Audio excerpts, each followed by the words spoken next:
I hope you all are fine. Here I am your tutor from the Nurses Code Blue.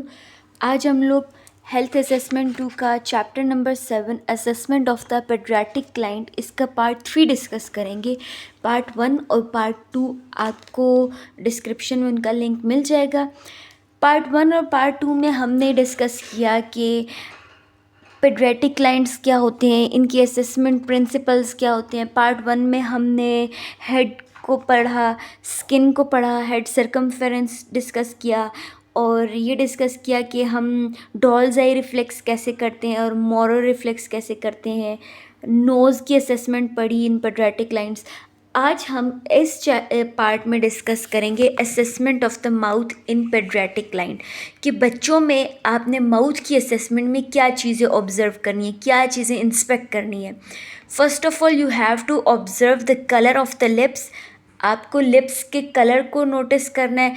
Lips के colour से भी patient की जो भी disease हो वो आइडेंटिफाई हो सकती है। Check for the cleft lip and the cleft palate. आपने चेक करना है कि क्लेफ्ट लिप या क्लेफ्ट पैलेट तो नहीं है। बेसिकली ये दोनों कंजंटाइनल फेशियल डिफॉर्मिटीज़ हैं, जिसमें क्या होता है कि ड्यूरिंग प्रेगनेंसी जो फेशियल टिश्यूज़ होते हैं वो प्रॉपरली जॉइन नहीं होते, जिसकी वजह से अपर लिप के अंदर गैप आ जाता है और वो अपर लिप आपकी जो नोज़ है उसकी तरफ एक्सटेंड कर जाता है। ठीक है, जिस तरह आप ये पिक्चर में देख सकते हैं। ठीक, इसको कहते हैं क्लेफ्ट लिप। तो ये कंजंटाइनल फेशियल डिफॉर्मिटी है। अगर आपने नोटिस करना है, ऑब्जर्व करना है कि क्या पेडियाट्रिक क्लाइंट जो भी बच्चा है उसके अंदर क्लेफ्ट प्लेट लेफ्ट या फिर क्लेफ्ट पैलेट तो नहीं है। Observe oral cavity for any abnormality. आपने ओरल कैविटी को भी अंदर से मुंह बच्चे का खुलवा के चेक करना है।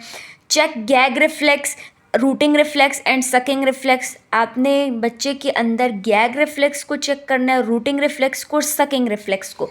अब ये रिफ्लेक्सेस किस तरीके से आइडेंटिफाई करते हैं और ये बच्चे को क्या चीज़ें हेल्प करते हैं, किन चीज़ों को सॉर्ट आउट करने में हेल्प करते हैं। क्योंकि बच्चा जो होता है he is totally unaware of anything. उसको किसी चीज़ के बारे में नहीं पता कि किस चीज़ को कैसे आपने बताना है या समझाना है अगले को। तो वो ये रिफ्लेक्सेस से अपनी इमोशंस, अपनी फीलिंग्स को डिस्कस करता है। सबसे पहले आता है हमारे पास रूटिंग रिफ्लेक्स। अब इसमें क्या होता है, just touch the side of the face of baby by a finger और cotton and baby will automatically turn head to the stimulus side. इसमें क्या होता है कि आपने अपनी फिंगर के साथ या किसी कॉटन पैड के साथ बेबी की फेस की एक साइड को टच करना है, स्लाइटली से टच करना है। तो ऑटोमेटिकली बेबी को फील होगा कि जिस साइड से मुझे स्टिमुलस मिल रहा है वो उसी साइड अपनी गर्दन मोड़ देगा। अब जैसे आप देखें, ये छोटा बेबी है पिक्चर में और ये जो भी एग्जामिनर है ये बेबी की चीक को टच कर रहा है, तो इसने फ़ौरन से अपनी गर्दन जो है जिस साइड से उसको स्टिमुलस मिल रहा है उस साइड पे टर्न कर लिए। इस रिफ्लेक्स को कहते हैं रूटिंग रिफ्लेक्स। अब ये किस चीज़ में हेल्प आउट करती है? It helps the baby to find the nipple when the mother touches the baby face with the breast. जब बेबी को ब्रेस्ट फीड करवाया जाता है तो ये उसको आइडेंटिफाई करता है, इस चीज़ में हेल्प आउट करता है आइडेंटिफिकेशन करने में। Disappears eight the 3 to 4 months और ये 3 से 4 महीनों में ये रिफ्लेक्स जो है ये ख़त्म हो जाता है। नेक्स्ट है सकिंग रिफ्लेक्स। अब इसमें क्या होता है, प्लेसिंग अ निपल, ब्रेस्ट और अ bottle, clean finger or pacifier inside the baby mouth. If the reflex has fully developed, the baby should place their lips around the item and then rhythmically squeeze it between their tongue and palate. इसमें क्या होता है कि आपने sucking का word क्या है कि किसी चीज़ को स्क्वीज़ करना। तो आपने नोटिस किया होगा कि जब छोटे बच्चे होते हैं ना, उनको जब भूख लगी होती है, अगर आप उनको अपने फिंगर भी पकड़ाओ तो फ़ौरन से उसको मुंह में डाल लेते हैं और मुंह में डाल के अपने छोटे छोटे लिप्स के साथ उसको साइड से मतलब इस तरह से प्रोटेक्ट करते हैं और स्क्वीज़ करना स्टार्ट कर देते हैं। वो ऐसे समझते हैं कि ये हमें फूड मिल रहा है। जैसे आप उनको बॉटल देते हैं, ठीक है, दूध डाल के, तो वो आगे से निपल को क्या करते हैं, स्क्वीज़ कर रहे होते हैं, सकिंग कर रहे होते हैं। इस रिफ्लेक्स को कहते हैं sucking reflex. It will disappear at the 10 to 12 months और ये 10 से 12 महीने के अंदर अंदर डिसअपियर हो जाता है। नेक्स्ट है हमारे पास नेक। अब आपने पेडियाट्रिक लाइन के अंदर नेक को किस तरीके से इंस्पेक्ट करना है। Check the range of motion of the neck. आपने बेबी के अंदर नेक की रेंज ऑफ मोशन चेक करनी है ताकि आपको ये चीज़ क्लैरिफाई हो सके कि क्या बेबी के जो मसल्स हैं, नेक मसल्स हैं, वो हेल्प आउट कर रहे हैं, वो एक्टिव हैं, पैसिव हैं, या फिर वो प्रॉपरली मोशन में है या नहीं, कहीं पे कोई स्टिफनेस तो नहीं हुई, क्योंकि बच्चा तो आपको नहीं बता सकता ना। Check the position and symmetry of the trachea. आपने ट्रैकिया की भी एग्जामिनेशन करनी है। Auscultate the tracheal sounds. Tracheal sounds को भी आपने चेक करना है। Check the carotid pulsation and check tonic reflex. आपने कैरोटिड पल्स भी नेक में चेक करनी है और टोनिक नेक रिफ्लेक्स भी चेक करना है। अब ये टोनिक नेक रिफ्लेक्स क्या होता है। Put the baby in spine position and turn the head to one side. आपने छोटे बेबी को इस तरह से स्पाइन पोजीशन में लिटा देना है और उसकी हेड को एक साइड पे मोड़ देना है, ठीक है। अब क्या होगा, there is extension of an arm and leg on the side to which the head is turned. कि जिस साइड पे आपने बच्चे की गर्दन मोड़ी होगी उस साइड वाली जो उसकी लेग होगी और जो आर्म होगा उस बच्चे ने उसमें एक्सटेंशन की होगी। And flexion of arm and leg on the contralateral side. जबकि जो उसकी opposite side, contralateral means opposite side, तो जो उसकी ऑपोजिट साइड होगी उसमें फ्लेक्शन होगी। अब मैं आपको पिक्चर के ज़रिए इसको एक्सप्लेन करती हूँ। Look at the first picture there, कि आपने बेबी की गर्दन को इस तरफ टर्न किया हुआ है और जिस तरफ टर्न किया हुआ है आप देखें उस तरफ ये आर्म और लेग में क्या है, एक्सटेंशन है, जबकि इसकी जो कॉन्ट्रालेटरल साइड है इसमें उसने फ्लेक्स किया हुआ है दोनों को। तो ये है टोनिक नेक रिफ्लेक्शन, कि जिसमें जिस साइड पे नेक टर्न होती है उस साइड वाली साइड में एक्सटेंशन होती है और कॉन्ट्रालेटरल साइड में फ्लेक्शन होती है। Disappears at 4 to 6 months। ये भी 4 to 6 months के अंदर ख़त्म हो जाता है। नेक्स्ट हमारे पास है assessment of the chest. Observe the shape of the chest. आपने बच्चे की चेस्ट की शेप को देखना है कि क्या चेस्ट की शेप नॉर्मल है, बैरल शेप है। बैरल शेप में क्या होता है कि बल्जिंग शेप होती है, बल्जिंग चेस्ट होती है। Count the number of ribs. आपने नंबर ऑफ रिब्स को भी काउंट करना है। Measure the chest circumference. Normal is 30 to 33 centimetre. जैसे हमने हेड सर्कमफेरेंस पढ़ा था उसी तरीके से आपने चेस्ट सर्कमफेरेंस चेक करनी है कि उसकी चेस्ट कितनी है। नॉर्मल जो होती है वो 30 to 33 सेंटीमीटर होती है, ठीक है। Observe position and symmetry of the nipples. आपने उसकी चेस्ट की एग्जामिनेशन करनी है कि क्या निपल्स जो हैं ये सिमेट्रिकल हैं, इनके अंदर कोई एबनॉर्मलिटी तो नहीं है, इसके साइड पे कोई टेंडरनेस तो नहीं है। Auscultate the breathing sounds. आपने ब्रीथिंग साउंड्स भी चेक करनी है। And you have also check apical pulse. और आपने जो पेडियाट्रिक क्लाइंट जो भी है आपका, उसकी चेस्ट से एपिकल पल्स भी चेक करनी है with the help of stethoscope. अच्छा, अब है upper limbs assessment. Upper limbs में क्या है कि आपने चेक करना है कि जो अपर एक्सट्रीमिटीज़ हैं उनकी कलर को चेक करना है, टेक्सचर को चेक करना है। Count the number of fingers. आपने फिंगर्स काउंट करनी है कि 5 पूरी हैं या नहीं। कुछ लोगों में एक्स्ट्रा फिंगर्स भी होती हैं। पोस्ट एक्सियल, पोलीडेक्टियल और एक्स्ट्रा डेंगलिंग फिंगर्स। ये जैसे आप पिक्चर में देख सकते हैं ना कि एक एक्स्ट्रा हैंगिंग है, इस तरीके की कोई एक्स्ट्रा डेंगलिंग फिंगर तो नहीं है। ये चीज़ें आपने एग्जामिन करनी है।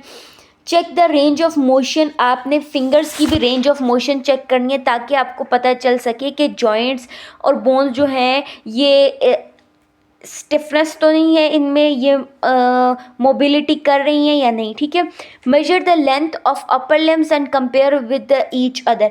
आपने एक साइड, अगर फॉर एग्जांपल आपने राइट साइड के जो अपर लिम्स हैं उनकी लेंथ चेक की, आपने अब उसको लेफ़्ट साइड की लेंथ से कंपेयर करना है कि क्या दोनों की लेंथ बराबर है, दोनों बाजू इक्वल साइज़ के हैं, यानी एक छोटा एक बड़ा तो नहीं है।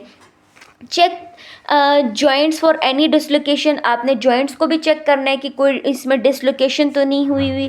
Check creases of palm, 1 crease in down syndrome, ठीक है। चेक द ग्रैस्प रिफ्लेक्स, और आपने फिर ग्रैस्प रिफ्लेक्स भी चेक करना है। अब ये पाल्मर ग्रैस्प रिफ्लेक्स क्या होता है, आपको नाम से ही जाहिर हो रहा है। ग्रैस्प करना मतलब किसी चीज़ को पकड़ने की कोशिश करना। The Palmer grasp is elected by placing the four finger in the palm of baby hand, कि आपने जो छोटा बेबी है उसकी जो पाल्म है, हथेली है, उसके अंदर अपनी फोर फिंगर पकड़ानी है। जैसे ही आप उसकी पाल्म के अंदर अपनी फोर फिंगर रखेंगे, आप ऑटोमेटिकली देखेंगे कि वो अपनी फिंगर्स को क्लोज कर लेगा और आपकी उस फिंगर को ग्रैस्प कर लेगा, पकड़ लेगा, ताकि आप उसको छोड़ो ना, ठीक है। The baby fingers with rapidly flex during around the examiner finger to maintain grip disappear at the 3 to 4 months, कि आप जैसे ही बेबी की पाल्म में अपने फोर फिंगर रखेंगे तो वो ऑटोमेटिकली क्या करेगा, आपको ग्रैस्प कर लेगा, आपकी फिंगर को ग्रिप कर लेगा, ताकि आपकी और बेबी के दरमियान जो ग्रिप है वो बरकरार रह सके। अब यहाँ पे expected fine motor development for age. अब fine motor milestones age attain में क्या है कि transfer objects between hands. 7 months में वो मतलब अपने हाथों में चीज़ एक हाथ से दूसरे हाथ में ट्रांसफ़र कर लेता है। पिकअप स्मॉल ऑब्जेक्ट, छोटी छोटी चीज़ों को वो 10 months के अंदर पकड़ना शुरू करता है। Feed self with a cup and spoon, के ख़ुद को वो जो बेबी है वो फीडिंग करवाना स्टार्ट करता है, मतलब खुद खाने के काबिल हो जाता है कप और स्पून के ज़रिए 12 months तक। स्क्रिबल विद द क्रेयोन और पेंसिल, पेंसिल या क्रेयोन को ग्रास्प करने की उसमें सलाहियत आती है 18 months तक। build 2 block towers in 24 months and build 4 block tower in 30 months। Unfasten front button 36 months। आपने ये उसकी जो फाइन मोटर स्किल्स है ना, इनको एज के लिहाज से याद करना है कि बच्चा अपनी किस उम्र के अंदर क्या क्या स्किल्स सीख जाता है। हमारे पास एब्डोमेन असेसमेंट के पेडियाट्रिक क्लाइंट्स के अंदर हम एब्डोमेन के अंदर क्या क्या चीज़ें इंस्पेक्ट करेंगे। Observe the shape of the abdomen, आपने एब्डोमेन की शेप चेक करनी है कि क्या वो नॉर्मल है, राउंड है, या उसमें स्वेलिंग तो नहीं हुई हुई। क्योंकि हमारे पास मोस्टली क्या होता है कि एब्डोमेन स्वेल होता है, जो कि इंडिकेट कर रहा होता है कि हो सकता है कि इंटेस्टाइनल कोई प्रॉब्लम हो, या फिर हमारे पास गैस हो सकती है। तो ये जो एब्डोमेन की शेप है, ये भी हमारे पास जो डिजीज़ हैं उनको डायग्नोज करता है। असेस फॉर द ओम्फेलोसेली, ये क्या है, ओम्फेलोसेली एंड गैस्ट्रो केसेस, ये दोनों हमारे पास कंजंटाइनल डिफेक्ट्स हैं। इनमें क्या होता है कि आपका जो एम्ब्लाइकस होता है, एम्ब्लाइकस से वो ऑर्गन बाहर की तरफ प्रोट्यूड किया होता है, ठीक है। जिस अब दोनों में क्या डिफरेंस है, ओम्फेलोसेली में क्या होता है कि internal organs remains in a sac, के अब जैसे आप इस पिक्चर में देखें कि एम्ब्लाइकस के पास से इंटेस्टाइन्स या लिवर या कोई भी ऑर्गन ये बाहर निकला हुआ होता है, मतलब ये बॉडी के बाहर होता है, लेकिन इसके अंदर ये एक थिन प्रोटेक्टिव सैक के अंदर, बैग के अंदर प्रेजेंट होता है। इस कंडीशन को कहते हैं ओम्फेलोसेली।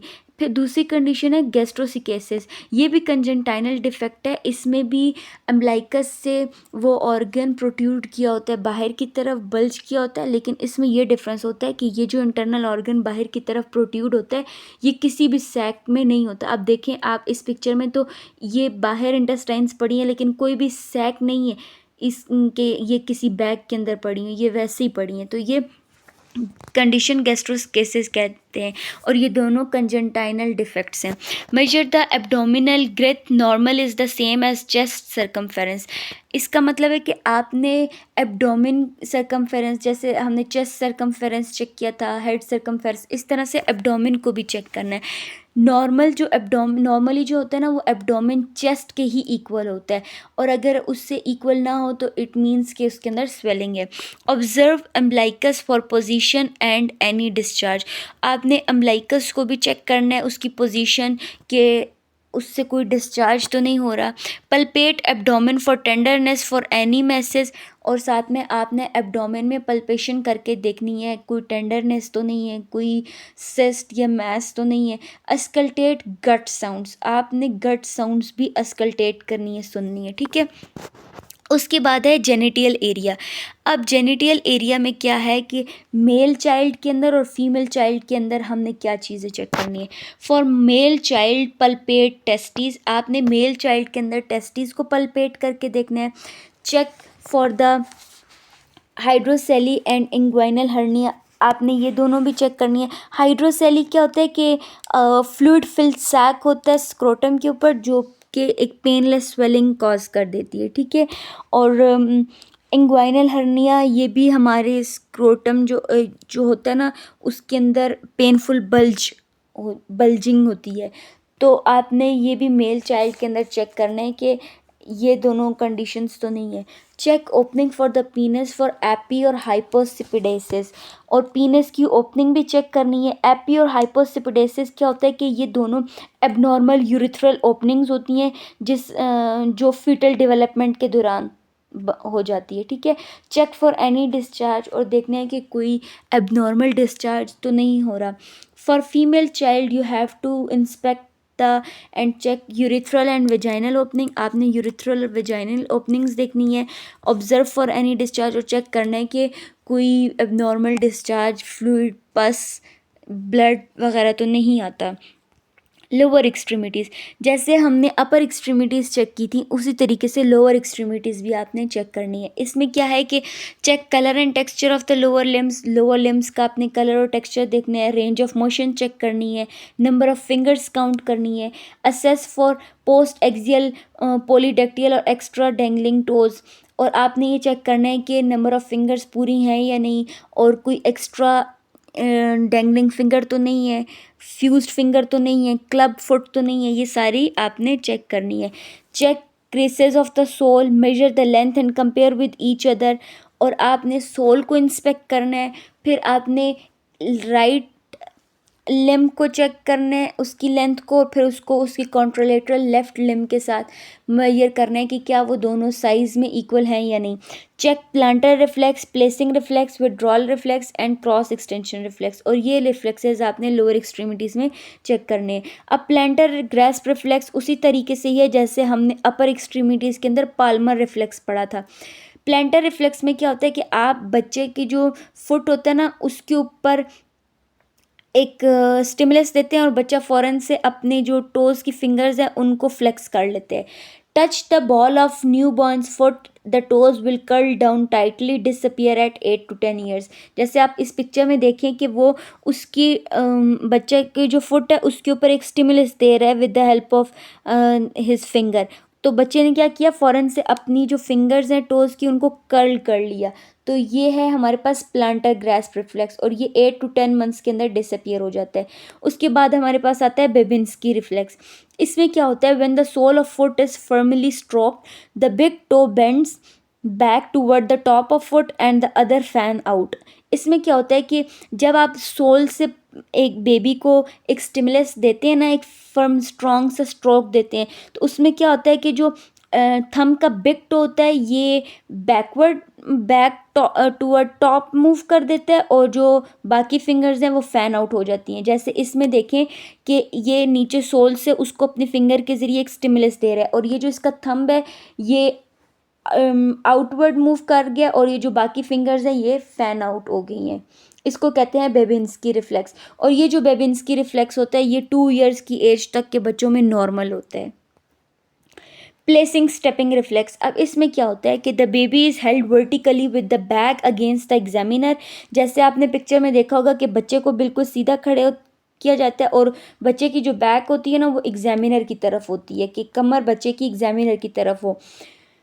The dorsal part of one foot is moved forward so that the dorsum of foot touches the under surface of the edge of the table, और जो इसका पाँव होगा ये टेबल के साथ टच करना चाहिए, ठीक है। इस तरीके से इसको वर्टिकल पोजीशन में खड़ा करना है। The baby will flex the knee and bring the foot up as thought of trying to step up on the table. अब आप फर्स्ट पिक्चर में देखें, उसने कहा कि बेबी को वर्टिकल पोजीशन में खड़ा करना है और उसकी जो बैक है वो एग्जामिनर की तरफ हो, और किस तरीके से खड़ा करना है कि जो फुट का डॉर्सम पार्ट है वो टेबल के साथ टच करना चाहिए। आप जैसे ही उसको टच करेंगे तो वो क्या करेगा कि एक पाँव को उठा के टेबल के ऊपर रखने की कोशिश करेगा, स्टेप करने की कोशिश करेगा और कोशिश करेगा कि वो जैसे कदम उठा रहा है। इसको हम कहते हैं प्लेसिंग या स्टेपिंग रिफ्लेक्स, और ये भी 2 मंथ्स के अंदर डिसअपियर हो जाता है।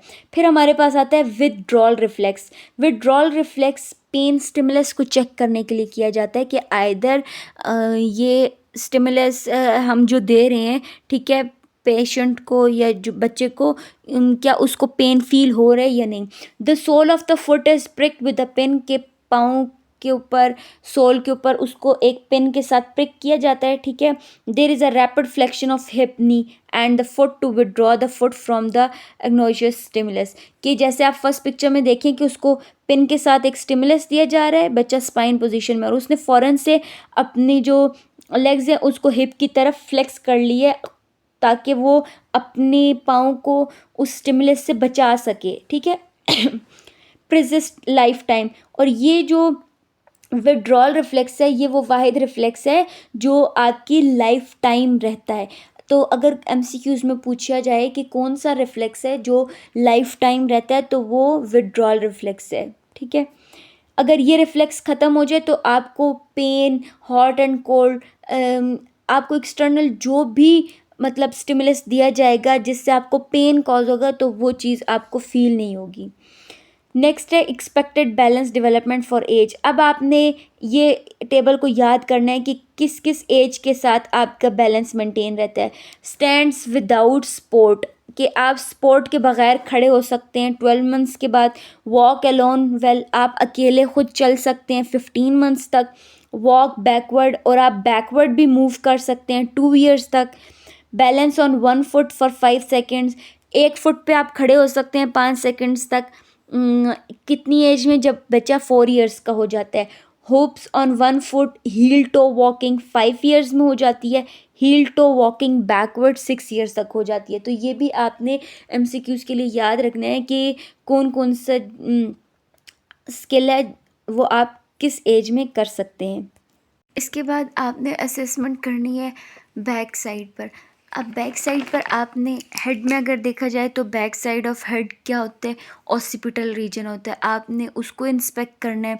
नेक फोल्ड्स को, बैक साइड पे जो नेक है इसको इंस्पेक्ट करना है। Check the spine curvature, spine की कर्वेचर को देखना है कि इसकी अलाइनमेंट ठीक है या नहीं, बर्थ मार्क्स तो नहीं है। मोनोग्लोनियन स्पॉट्स, अब ये हमारे पास क्या होता है कि ये कंजंटाइनल डर्मल मेलानोसाइट्स होते हैं जो ग्रे ब्लू कलर के birth marks back, lower back पर पैचेस की फॉर्म में बन जाते हैं। डिम्पल्स, जैसे कि बैक साइड पर सैक्रल डिम्पल्स बनते हैं। अब सैक्रल डिम्पल्स क्या है? डिम्पल्स बेसिकली इंटेंशन होती है ना, अंदर की तरफ घड़ा सा बना हुआ होता है। तो सैक्रल डिम्पल्स क्या होता है कि ये आपकी जो सैक्रल रीजन होती है ना, यहाँ पर ये इंटेंशंस बनी होती हैं।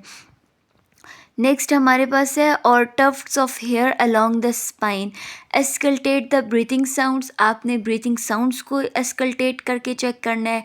Note the shape of posterior thoracic cage for spinal bifida, आपने थ्रोसिक केज को मतलब जो फ्रंट से तो चेस्ट आपने नॉर्मल है, बैरल शेप है, वो तो आपने चेस्ट में चेक कर लिया ना। अब बैक साइड पे आपने देखना है कि थ्रोसिक केज जो है वो उसकी शेप ठीक है या नहीं, या स्पिना बिफिडा तो नहीं है। ये क्या होता है? ये एक कंजेंटाइनल न्यूरल ट्यूब डिफेक्ट है जिसमें क्या होता है कि फीटस की जो स्पाइन होती है ना वो during the first month of pregnancy properly close नहीं होती, जिसकी वजह से वो स्पाइन बाहर की तरफ प्रोड्यूड हो जाती है, बाहर की तरफ निकल जाती है।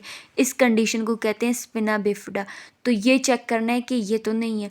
Check the Galant reflex, parachute reflex, check the anal perforation. अब हम ये रिफ्लेक्सेस चेक करते हैं one by one. Galant reflex. Galant reflex में क्या होता है? It is elicited by holding the baby in prone position and stroking with the finger at the back parallel to the spine, first on side and then other side. आपने baby को prone position में किया और अपने finger के साथ उसको stroke करना है, ठीक है, उसकी बैक साइड पर स्पाइन की। अब आपने नोटिस करना है कि आप बेबी की जिस बैक की जिस साइड के ऊपर स्टिमुलस दे रहे होंगे तो बेबी उसी साइड पर ही मतलब टर्न करेगा। The trunk is curve toward the stimulus side. अब फॉर एग्जांपल ये जहाँ पे एरो है, आपने इस साइड पर स्टिमुलस दिया तो बेबी ने इसी साइड पर ही टर्न कर ली। अब आप अगर ऑपोजिट साइड पे देते तो बेबी इस साइड पर ऑपोजिट साइड पर टर्न कर लेता।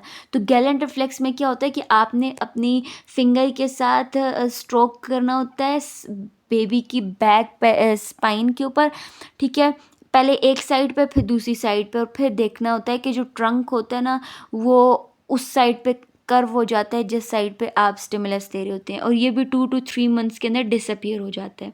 कि अब हम डिस्कस करते हैं पैराशूट रिफ्लेक्स। इसमें क्या होता है कि this reflex occurs in slightly older infants when the child is held upright and the baby body is rotated quickly to face forward as in following. के ये थोड़े बड़े बच्चों में होता है। इसमें आपने बच्चे को इस तरीके से अप होल्ड करना होता है कि उसका फेस डाउनवर्ड डायरेक्शन में हो, जैसे कि वो गिरने वाला है, ठीक है। The infant response is to extend the arms and spread the fingers to protect himself. आप इस तरीके से बच्चे को पकड़ेंगे ना और उसका फेस डाउनवर्ड होगा, तो आप ज़रा सा उसको ऐसे झटका से देंगे ना तो वो फ़ौरन से क्या करेगा, अपने हाथों को दूर करके और पाँव को फैला देगा कि वो खुद को प्रोटेक्ट करने की कोशिश कर रहा है, ठीक है। It emerge around the 9 to 12 months of age and process throughout the life. कि ये 9 to 12 months तक डेवलप होता है बच्चों में, क्योंकि उनमें थोड़ी शऊर आ जाता है कि अभी मैं गिरने वाला हूँ, ठीक है, और फिर थ्रू आउट द लाइफ ये साथ रहता है। अब normal development and posture and spinal curves के एज के हिसाब से कौन कौन से स्पाइनल कर्व्स आते हैं। 2 to 3 मंथ्स के अंदर क्या होता है, hold head erect when held upright, thoracic की फोर्सेस व्हेन सेटिंग।